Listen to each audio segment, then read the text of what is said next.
दोस्तों, इस वीडियो में हम कुछ इंपॉर्टेंट अपडेट्स हैं जिसको डिस्कस करेंगे। निफ्टी इंडेक्स से अगर हम शुरू करते हैं तो आज के दिन में अच्छी हमें रैली देखने को मिली है। बहुत ज़्यादा तो नहीं बोल सकते हैं, लेकिन हाँ 80 पॉइंट के आसपास हमें तेज़ी देखने को मिल गई है।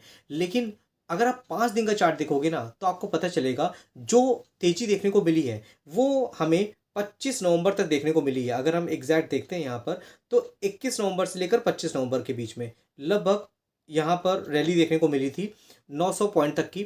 उसके बाद देखोगे 25 नवंबर से लेकर के अभी तक में मार्केट में बहुत ज़्यादा तेज़ी नहीं है। अगर आप एग्जैक्ट हम फ्लैट देखें तो 0.14% का यहाँ पे करेक्शन देखने को मिल रहा है। तो ग्लोबल सेंटिमेंट्स तो पॉजिटिव देखने को मिल रहा है, लेकिन इंडिया के मार्केट में कहीं ना कुछ यहाँ पर हमें सेंटिमेंट्स देखने को मिल रहा है। ओवरऑल कुछ और न्यूज़ के बारे में डिस्कस करें तो जैसे एफआईआईज़ की सेलिंग की बात करें तो लगातार इनकी सेलिंग जारी थी, लेकिन 25 नवंबर से इन्होंने यहाँ पर बाइंग शुरू करी और लगभग 9,000 करोड़ की इन्होंने यहाँ पे बाइंग करी और उसी दिन देखोगे तो काफ़ी अच्छी रैली देखने को मिली थी। उसके बाद इनकी जो बाइंग है थोड़ा सा डिक्रीज होती जा रही है। आप देखोगे अगर तो 1100 करोड़ की कल के दिन में बाइंग थी, आज के दिन देखोगे सिर्फ 7 करोड़ की बाइंग की इन्होंने। तो उसके अगेंस्ट में डोमेस्टिक इंस्टीट्यूशन ने आज 1300 करोड़ की यहाँ पर माल उठा लिया। उसके साथ भी दोस्तों जैसे कि आप देखोगे कि अलग अलग इंडाइसेस होते हैं जो निफ्टी को कंट्रीब्यूट करते हैं। निफ्टी फाइनेंशियल सर्विसेज का कंट्रीब्यूशन ज़्यादा वेटेज ज़्यादा होता है, तो वो भी आज हरे निशान पे देखने को मिला है। निफ्टी बैंक की बात करें वो भी हरे निशान पे है। निफ्टी आईटी की बात करते हैं तो कहीं ना कहीं कल अच्छी तेज़ी देखने को मिली थी, आज के दिन देखोगे ये लाल निशान पे देखने को मिल रहा है। तो निफ्टी को लेकर के अगर आप थोड़ा सा संकोच में हो कि अप एंड डाउन देखने को मिल रहा है, सबसे ज़्यादा मेन होता है कि आपका बिजनेस आपने किस कंपनी को लेके अपने पोर्टफोलियो में ऐड करके रखा हुआ है, किसके बिजनेस को लेकर के आप कुछ ज़्यादा ही अच्छे तरीके से समझते हो, वैसे ही बिजनेस को लेकर के आपको आगे बढ़ना चाहिए। निफ्टी में क्या कुछ अप डाउन होता है ये मैटर नहीं करता लॉन्ग टर्म के प्रॉस्पेक्ट से। शॉर्ट टर्म के पॉइंट ऑफ व्यू देखें तो कहीं ना कहीं ट्रेडर्स के लिए ये रिस्की साबित हो सकता है और नुकसान भी उन्हीं ट्रेडर्स को होता है जो शॉर्ट टर्म के पॉइंट ऑफ व्यू से मतलब बिना लर्न करे इन्वेस्टमेंट करते हैं या ट्रेडिंग करते हैं। तो अगर आप ट्रेडिंग भी करते हो तो कहीं ना कहीं आपको सब चीज़ें समझना आनी चाहिए, आपको लर्निंग करना चाहिए, तभी आप चार्ट पैटर्न समझोगे और तभी अच्छे तरीके से आप ट्रेडिंग कर सकते हो। इन्वेस्टमेंट के लिए आपको अपडेट रखना होता है, मार्केट में क्या कुछ न्यूज़ चल रही है, फ्यूचर ओरिएंटेड बिजनेस कौन से हैं, भविष्य 4 साल 5 साल बाद कौन सी कंपनियां हैं जो अच्छी तरीके से ग्रो कर सकती हैं, ये सब जानना इंपॉर्टेंट होता है।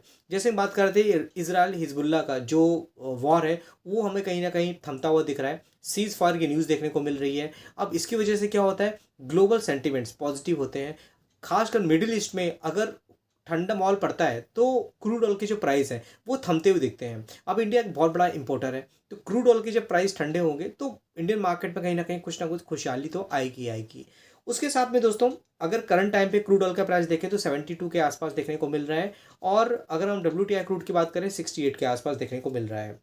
उसके बाद दोस्तों आज के दिन में सबसे चर्चा में कौन सी न्यूज़ थी, अडानी ग्रुप को लेकर के। अडानी ग्रुप को लेकर के जो भी आरोप अमेरिका के थ्रू लगाए गए थे वो सब एकदम व्यर्थ के निकले, उसका कोई असर नहीं पड़ा। जिस तरह से करेक्शन देखने को मिला था उसी रफ्तार से हमें बाद में रिकवरी भी होती हुई दिख रही है। और आज के दिन में अदानी ग्रीन की तरफ से जो स्पष्टीकरण दिया गया है, जो क्लैरिफिकेशन दिया गया है वो बहुत ही ज़्यादा सरप्राइजिंग है। मतलब अगर आप यहाँ देखोगे तो अडानी ग्रुप के फाउंडर गौतम अडानी और उनके दूसरे अधिकारियों के खिलाफ अमेरिका में जो फॉरेन करप्ट प्रैक्टिस FCPA के तहत जो आप देखोगे कि घूस के रिलेटेड जो इल्ज़ाम लगाए थे, एलिगेशन लगाए गए थे और उसके अलावा देखो कि जो करप्शन के आरोप लगाए गए थे वो कहीं ना कहीं इन्होंने इस चीज़ों को लेकर के यहाँ पर डिनाई किया हुआ है और उन्होंने कहा कि कोई आरोप लगाए ही नहीं गए हैं। तो ये बहुत सरप्राइजिंग न्यूज़ है। इसी वजह से मार्केट में आज बहुत ज़बरदस्त तरीके से यहाँ पे रैली देखने को हमें मिली है। और उसके साथ में देखोगे ना तो अडानी पोर्ट की बात करें तो 5% की तेज़ी देखने को मिल गई है। और सारी कंपनियों में अगर हम देखते हैं यहाँ पर तो नंबर ऑफ़ कंपनियाँ जो अडानी ग्रुप से बिलोंग करती हैं उसमें उसमें अडानी इंटरप्राइजेस की बात करें तो उसने तो आज ज़बरदस्त तरीके से परफॉर्मेंस दिखाई। यहाँ पर लगभग 11% की तेज़ी देखने को मिली है। ACC की बात करते हैं, अडानी पोर्ट की बात करते हैं, अडानी पावर की बात करते हैं तो अडानी पावर में तो लगभग 19% की तेज़ी देखने को मिल गई है।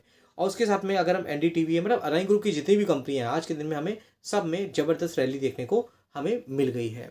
तो ओवरऑल ये कुछ न्यूज़ थी जिनको मुझे कवर करना था। और देखिए जो भी एलिगेशन लगाए जा रहे हैं अदानी ग्रुप के ऊपर ये सब बहुत न्यूज़ बेसिस पे होता है।